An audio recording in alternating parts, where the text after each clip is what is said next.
MM News Live Pumiyang Tabiru Kwai Purmapu Kurumjari Ahan Mada Nuaro Pau Ama Miam the Tamjari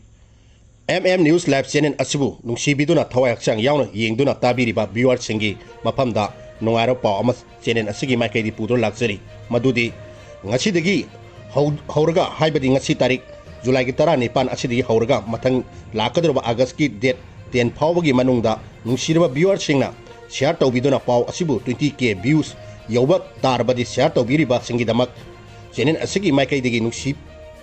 Nupi Singidamakta Pisarlon Sada Sinanaba electric machine gitaring ama lucky draw ama thamjari hariba lucky draw asi channel asibu nungsibiduna pau asibu miyeng tabiriba viewer singna share tawbiduna share tawbiriba singna comment da e haina comment da thambiramo hariba lucky draw asi lakadoriba august ki date 30 da ochagani share tawbiriba viewer singna hariba lucky draw asi yawbiduna channel asina thamjariba machine gi taring asigi mapu oibiu haina channel asigi maikaidige luksari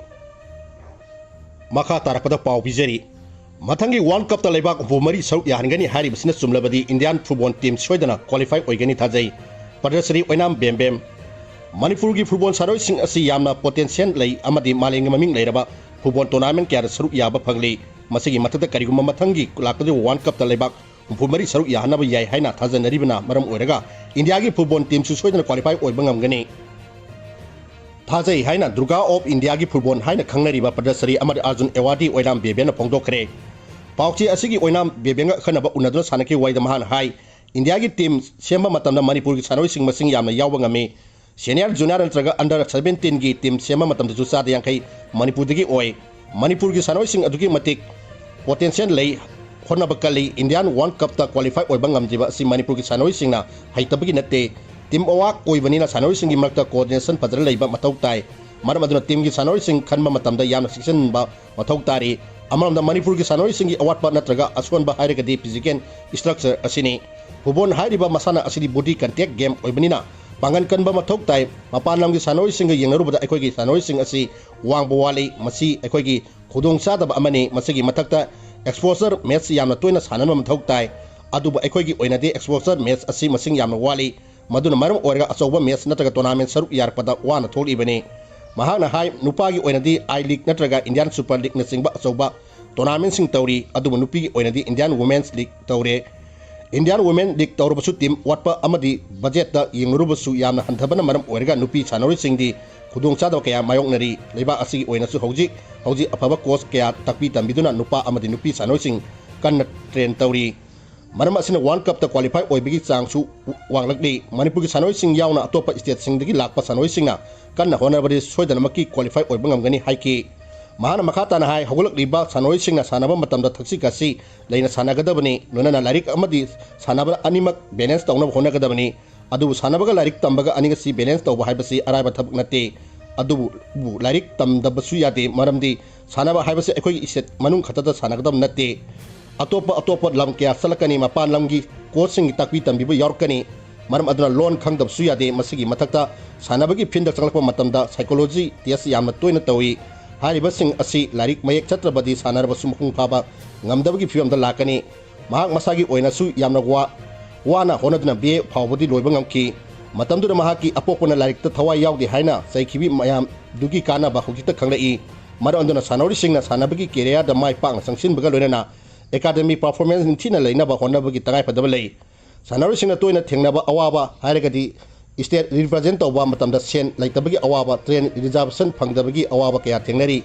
Mahak Masasu Hariba Awaba Asi Tingnaduna Horki Adubu Nation Satpatadi Asugumba Awaba Asi Tudona Lakide Nakaram the Manifuda Hosi Oriba Tangdu Leta with Fiona Maram Orega Sanoi Sing the Amuhena Kudong Sada Mayuna Hale Sanaro Ayama like Lara Imung the Horpan Maram Orega Amuka Hena Kudong Sadaba Mayula Hale Manipudal Oriba Film Sina Maram Orega Nabida Gari Tungduna Satpa Yadabdi flight the Sat Nama Honabada Awaba Amam Ori Shelly Tabdi tournament Sapangam the Tokusu Yauri Bene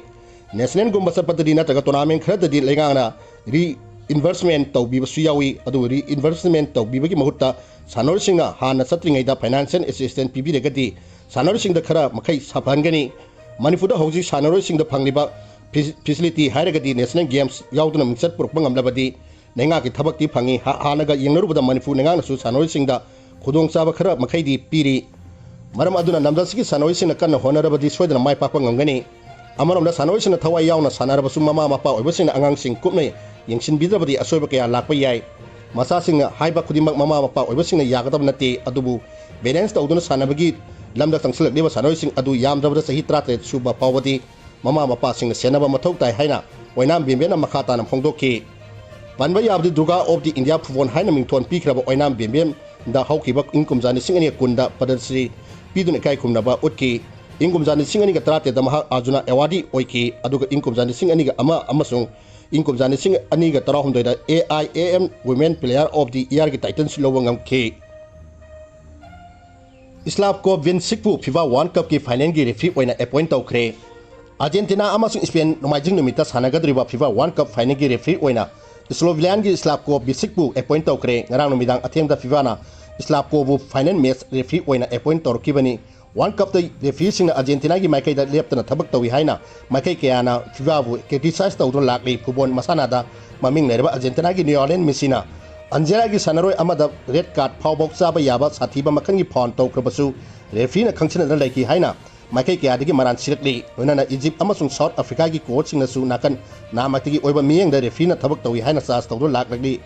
Egypt amasung Argentina gi marta sanakyo match Argentina na panjan ahum ani da mai pakiba adu referee na bias leibadagi ni haina charge tawrki adum oinama FIFA gi director of referees piralugi kolinana FIFA World Cup ki match officialsing integrity da kanaguba amatana wahang tawba yaro haina phongdokibani Audi sathariba FIFA World Cup asigi match ahum da Islam ko na yellow card taret aduga red card ama utkre adubu penalty kick amata pibadi leitri World Cup asigi round of 32 da Islam ko na equator gi sanaroi Piaro Hikabibu red card piki group stage ki match ani da su Islam ko na referee oina thabak tawki Brazil amasung Morocco ga panjan amamam da draw sakiba adu Anjana Jordan bu panjan ani amada thoikiba match da mahana referee oiki Champion League final gi in charge oina leriba Islam ko na mamangi European Cup season da VR Molikna VR Madrid bu panjan mari ahum da thoikiba quarter final match adu da su referee oina mahana mathau tawki match adu da mahana Real Madrid ki sanore manga da yellow card utki referee sing na kan na matigi miyang da thabak tawi haina phongdokra ba matung FIFA na mahapu final match ki referee oina appoint tawkibani matang asida sanabaga mari nelaba salwa pawdam lo senjari pawdam asida asoi aran khibik yaukiba tabiri basingna puksen sauna ngakpigani News live pu chip miyang tabiri khwai puno mapu amka hana khurumjari amuk makha tarakpada FIFA World Cup horkhepagi wari Football gi taibang da Federation International di Football Association FIFA haina khangnariba football loop asigi ingkumjani singam sama permari gi me komathoi da France Belgium Denmark Netherlands Spain Sweden amasung Switzerland hariba leibak sing asina punna ning khamina kibani Germany su masida yauna ba torang tawki malengi apunba loop ama oina semla matungda FIFA na masagi international tournament pangthoba hauna ware lokhibaga loinana masigi president Julius Rimet ihan hanba World Cup tournament pangthong nabagi damak sin lamagi thabak paikapa hoki Matamasta Urgena Olympics ki champion anirak thangna thanana oiba ngamlakba amasung ingkumjani singawa sapan kunthara masagi ningtama phangkiba sahi sama surapagi thorom pangthok kadaba leiba maramna phibana urgebu World Cup ki yumbu lebak ohennaba khanki masana asigi damakta khangkalaba lebak singi National Association gi mafamda team amam tharaknaba sipau piki adum oinaba urgebu chamdamnabagi thorom asi pangthona bampham ama oina khankiba haibasi senthungi asoba awaba kya mayokna riba Great Depression gi matam aduda Europe ki ribak singna Atlantic Ocean wangmalana sangraba amasung sian yamna sangadaba khongchat ama satpata bani kanagumba Europe ki leba amatana sangdanaba adu pangthokpa haugadaba tha ani khata ngarakdaba phawbada masagi team tharakani habi achepa thajaba amata supirakide maram asina president gi Rimet masamana pambai leiraktabadagi Belgium France Romania Hungary amasung Yugoslavia sing bahari balibak sing asigi national team sing bafamda tournament asida satlaga sananu naba thiangki ihan hanba World Cup asida South America digi taret Europe tagi mari amasung North America digi ani punna lebak toromdena saruk yaki ahanba World Cup ki match ani amatam amatada khamrana na sanaki matching aduda France na Mexico bu mari amada amadi United States na Belgium bu om sonadam thoiba ngamki France ki Nucian Lorena World Cup ki puarida ihan hanba oina gonchan ki numit marini lerega US ki bat Petelodana World Cup ki ihan hanba hat-trick phangkibaga loinana American singna Piregobu ohum sonoda maithiba piki painenda urgena Argentina bu Montevideo Stadium da tiliba mioi ising mawdaw hundoi mamangda mari anida thoidana World Cup dawba ngamba ihan hanba leba oiki ingkumjani singama sama pangkutra mari gi World Cup Italina yumbu oiduna pangthokiba amasung masina qualification stage yawa ihan hanba World Cup oiki tournament asigi damta qualify oikiba team tra tuki masing asi ingkum jan singaga samapal marphuni thoida final tournament pangthokba chak thohandri phau bok chanaki ingkum jan singaga samapal kuthaida title holder oiduna lakliba urgena hariba kumsi asida makhoi gi lebak ta pangthokiba world cup aduda europe ki lebak singna mapung phana saruk yakidabdagi thong pendaba utuna ingkum jan singaga samapal kuthra marigi world cup boycott tauki amasung masina defending champion singna mathangi tournament saruk yadabagi amata ngarba thogdo oiki Bolivia amasung Paraguay ani asinasu yaukidabdagi Argentina amadi Brazil gi team qualifying match amata sanadana final gi tangkak sing yawna sangsin ngaman ki Egypt na sangdamnaba asida Africa gi ihan hanba team oiki adu first round da Hungary gi makuta machiba pangki Italy na tournament asida Czechoslovakia bu extra time da ani amada thoidna mai paki baganoina thorong asi pangthokba ihan hanba Europe ki team oiki ingkum jane singa samapun kuthani pangi world cup competition adusu south american Cameroon yamna warona mongda Europe ta France ta pangthok ki badagi urge amasung Argentina anina boycott tauki title holder sing amasung yumbu oiriba leba ke mafam ihan hanba oina automatic qualification sing piki Latvia ga sangdana ba amada mai pak tuna Australia tournament asigi qualify oiki adubu essence haina kangnaba Australia bu Lazio Germany na kumjani singa masam kuthai pangi mas train thoida namlo loksing khibi thong asina maram oiduna Australia na tournament asigi handokhi baga loinana Australia gi sanore kharabu German gi team da hapsin ki amasung